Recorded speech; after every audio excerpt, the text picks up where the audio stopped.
Baik, perkenalkan, nama saya Ria Trisnawati Juwana, NIM 1910416942, kelas A3 Pagi Manajemen, mata kuliah analisis lingkungan bisnis, dosen pengampu Adi Mursalin SEMM. Baik, di sini saya akan membacakan ringkasan dari bab 4. Bab 4, media berita dan isu bukan pasar. Peran media berita dalam masalah non-pasar. Beritanya yaitu memberitahu publik aktivitas kelompok kepentingan dan pejabat pemerintah tentang masalah non-pasar. Kemudian menyampaikan kekhawatiran tentang kebijakan dan praktik perusahaan. Kemudian memberikan informasi tentang kebijakan dan praktik perusahaan. Terus memberikan informasi tentang kemungkinan efek dari tindakan alternatif. Kemudian mengurangi biaya tindakan kolektif. Ada pula meningkatkan strategi non-pasar dengan menyampaikan informasi yang disediakan oleh perusahaan atau kelompok kepentingan. Kemudian mewakili kepentingan dan prinsip yang konsisten dengan persepsi media berita tentang perannya dalam masyarakat. Kemudian ada peran dan interpretasi mereka. Karena pentingnya media berita, perusahaan dan manajernya harus mengantisipasi masalah mana yang akan menarik liputan media dan bagaimana media akan memperlakukan mereka. Ada teori liputan media dan perlakuan. Berbagai variabel penjelas dapat digunakan dalam teori liputan dan perlakuan media. Tetapi untuk kepentingan kesederhanaan hanya dua yang dipertimbangkan: minat intrinsik khayalak dalam masalah tersebut dan signifikan sosialnya seperti yang dipersepsikan oleh media berita.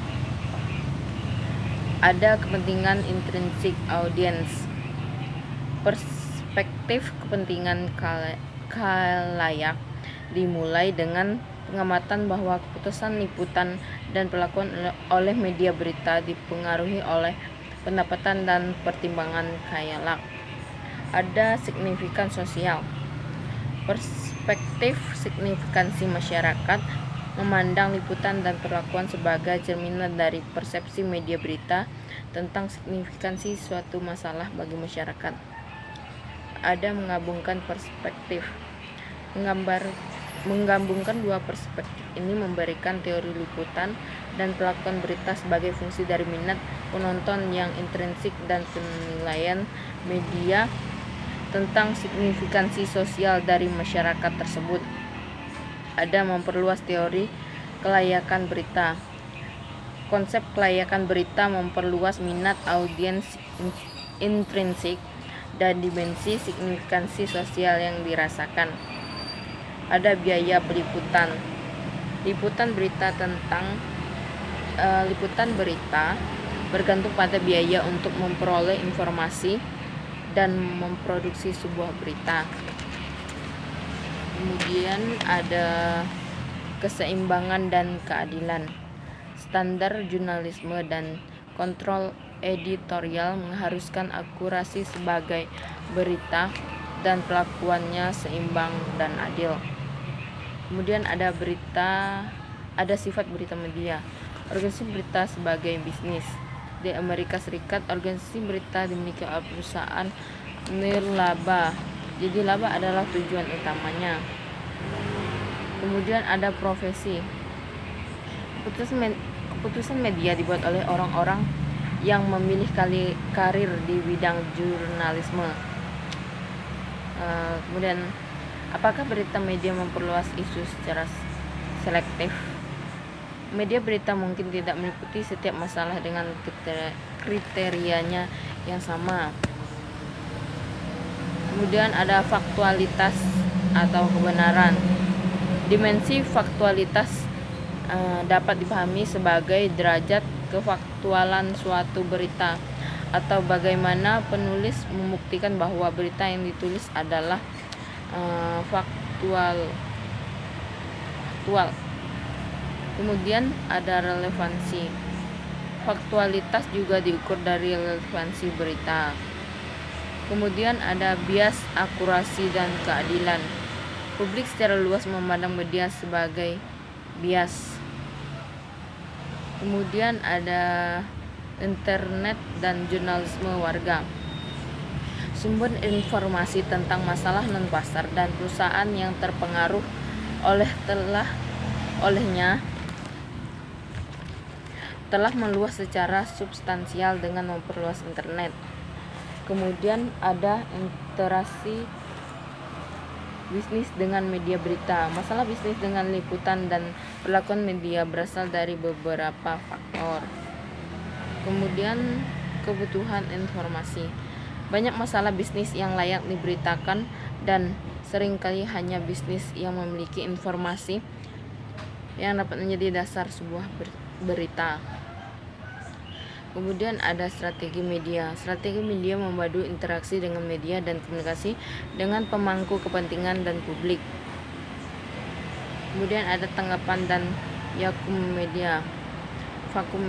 Pada banyak masalah, terutama yang dapat menghasilkan tindakan pasar, bisnis memilih untuk menghindari liputan media. Kemudian ada wawancara media. Karena pentingnya dalam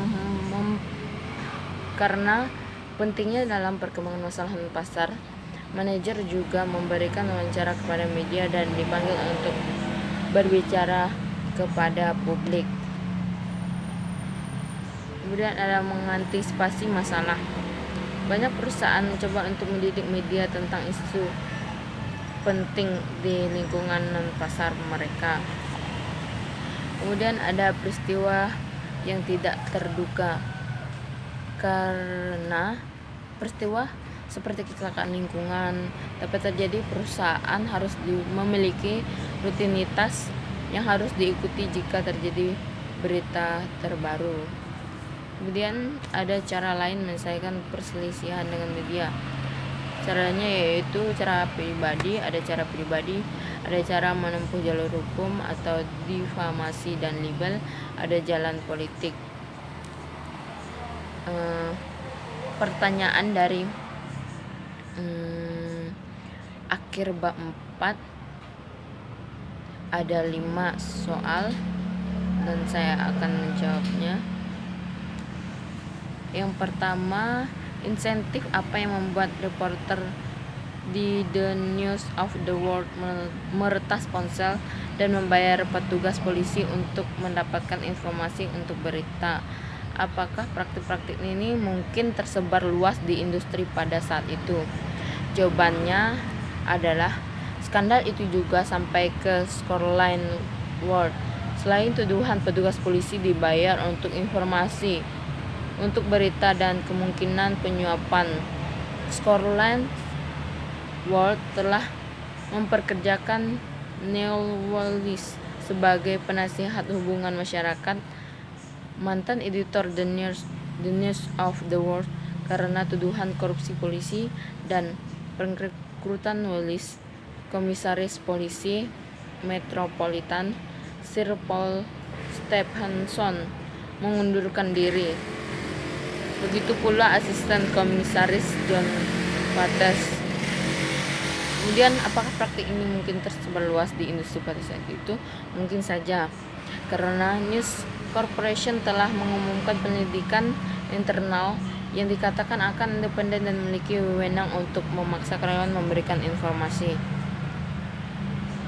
Selanjutnya, soal kedua, haruskah News mencoba untuk menyembunyikan tuntutan hukum dari tahun 2000-an? Jawabannya iya, karena keduanya telah mendatangani perjanjian kerahasiaan dan tetap bungkam tentang kasus tersebut. Scoreline World memandang kasus tersebut telah ditutup. The News of the World mengatakan bahwa kasus tersebut adalah hasil dari seorang reporter nakal atau Goodman yang telah dipecat dari surat kabar tersebut. Kemudian nomor ketiga, Soal nomor ketiga, pada tahun 2011, apakah News Corporation harus menyewa perusahaan luar untuk melakukan investigasi independen? Iya, jawabannya iya. Karena News International menyewa Lord dan McDonald, mantan kepala penuntutan publik, untuk memeriksa kembali bukti tersebut. Dia menyatakan bahwa bukti kriminalitas yang jelas itu sangat jelas setelah dilakukan peninjauan kembali selama 3 hingga 5 menit. 5 mantan reporter tabloid minggu The People mengatakan sering terjadi peretasan di ruang redaksi pada akhir 1990-an dan awal 2000-an. Yang satu berkata, "Saya tidak berpikir ada orang yang menyadari kejahatannya." Kemudian soal nomor 4, apa yang harus dilakukan News Corporation ketika skandal itu terungkap dan apa yang harus dilakukan sekarang? Jawabannya, ketika skandal tersebut mulai terungkap pada tahun 2011, polisi memeriksa kembali catatan tersebut dan menemukan bukti peretasan yang meluas terhadap selebritas dan pejabat pemerintah dengan sekitar 4.000 nama muncul di catatan. Kemudian soal nomor 5, haruskah Rupert Murdoch mengundurkan diri? Jawabannya, dalam persidangan Murdoch menyangkal pengetahuan tentang peretasan dan pembayaran kepada polisi, dan James Murdoch menyatakan bahwa pemahamannya adalah bahwa peretasan adalah pekerjaan seorang reporter, dan beberapa hari setelah kesaksian mereka, 3 eksekutif News International menyatakan bahwa ada ketidakakuratan dalam kesaksian Murdoch. Skandal tersebut membuat Brooke mengundurkan diri, dan keesokan harinya dia ditangkap oleh polisi metropolitan karena dicurigai melakukan peretasan dan melakukan pembayaran korup kepada polisi. Jadi sekian ringkasan bab 4 dan jawaban dari pertanyaan akhir bab 4 pada halaman 195. Sekian dari saya. Jika ada kata-kata kurang berkenan, saya maaf. Sekian dan terima kasih.